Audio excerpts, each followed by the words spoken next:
Eliza, kinakausap kita. Di ba sinabi ko sa'yo hiwalayan mo na yon? Pero pa, mahal ko si Drixie. Mahal, nahihibang ka na ba? Pareho kayong babae. Pareho kayong babae. Pa, wala akong pakialam kung parehas kaming babae.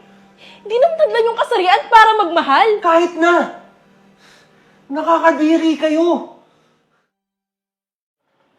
Talaga bang okay lang sa papa mo na dinalaw kita rito? Oo naman.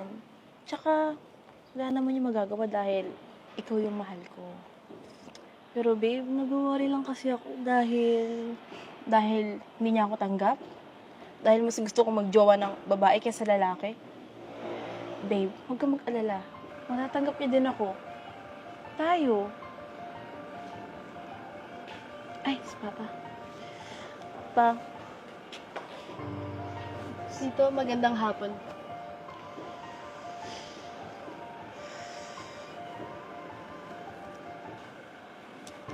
Sige babe, una na pala ako. Salamat sa oras mo. Sige, babe. Mag-iingat ka.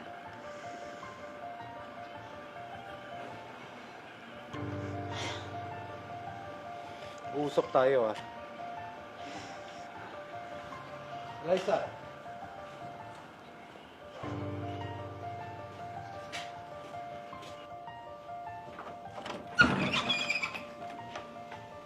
Eliza, kinakausap kita, ah.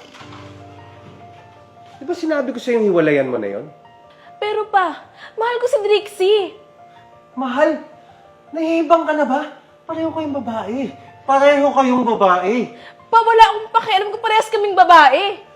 Hindi naman hadlan yung kasarian para magmahal. Kahit na! Nakakadiri kayo! Saka bobo ka ba? Ang dami-daming lalaki dyan sa mundo. Bakit sa babae ka pa nahuhumaling? Tandaan mo to, ah. Wala akong anak na tomboy. Ano na sabihin ng ibang tao? Pero pa, ito yung nararamdaman ko eh. Tanggapin mo na lang kasi ako. Anak, naguguluhan ka lang sa kasarian mo. Isa kang babae. Walang tomboy sa pamilya natin. Tandaan mo to, ah. Huling beses na kitang babalaan.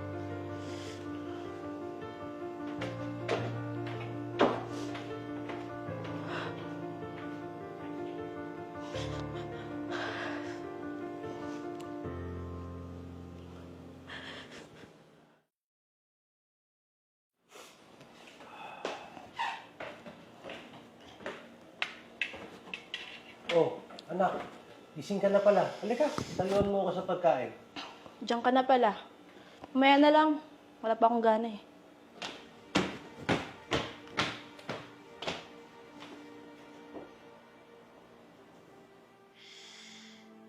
Babe, kakainis si Papa. Bakit hindi niya nalang tanggapin na babae yung gusto ko? Babe, tama na. Sa'yo na nga nang galing, di ba? Baka sa susunod, matanggap ka na niya.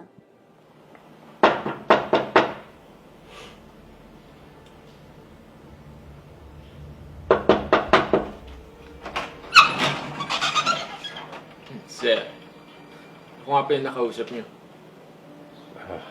Buti naman. Bakit ka na dun sa taas? Lagi naman nakabukas yung pinto ng kwarto ng anak ko eh. Ikaw na bahala. Ayos.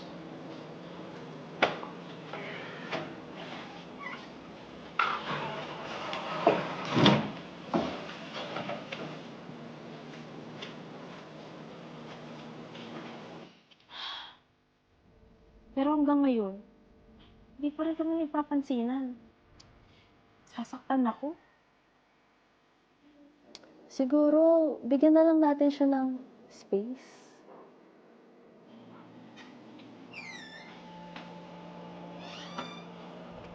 Sino ka? Ano ginagawa mo dito? Babe? Sino yan? Wala naman. Binibisita ka lang. And soon, magiging boyfriend mo. Ano? Sinasabi mo dyan? Hindi kita kilala. At kahit kailan, hindi kita maging boyfriend. Sus. Ano magpakipot?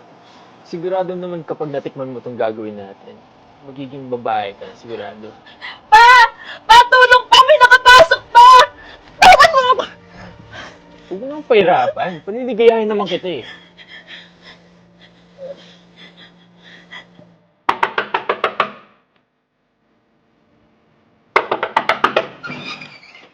Sir, andito ka po pala. Punyeta naman. Anong ginagawa mo dito? Pero sir, may nakapasok po na lalaki sa kwarto ng anak niyo eh. Kailangan po nating iligtas si Eliza. Ligtas? Hindi ikaw ang makakaligtas dyan, kundi yung lalaking nasa taas. Sir, alam niyo po, nanginginig at umiyak na sa takot yung anak niyo. Pero sir, pasensya na po. Kailangan ko pong iligtas at tulungan si Eliza. Ano sabi mo? Hoy!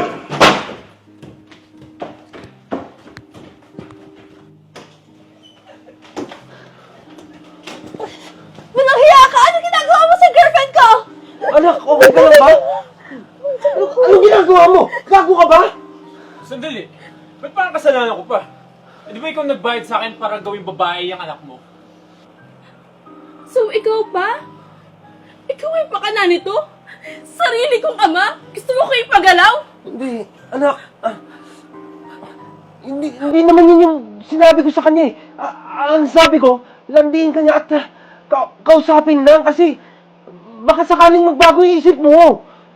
Grabe ka pa? Ano bang meron? Ba't hindi mo ako matanggap-tanggap? Anak, hindi kayo pwedeng magsama. Hindi normal to. Anak, kasalanan to sa Diyos. Ito bang ginawa mo? Hindi to kasalanan sa Diyos? Pamuntik na akong masira. Hindi ba to kasalanan? Anak, sorry. Patawarin mo ko, anak. Anak, please. Please, patawarin mo ko, anak. Hindi mo ko naiintindihan eh. Alam mo pa, hindi ako lalayo sa'yo dahil hindi mo ako tanggap. Lalayo ako ngayon dahil pati sarili kong ama, hindi ako ligtas. Anak, Babe, Uy, tanda. Yung bayad mo sa akin ah. Walang kwenta.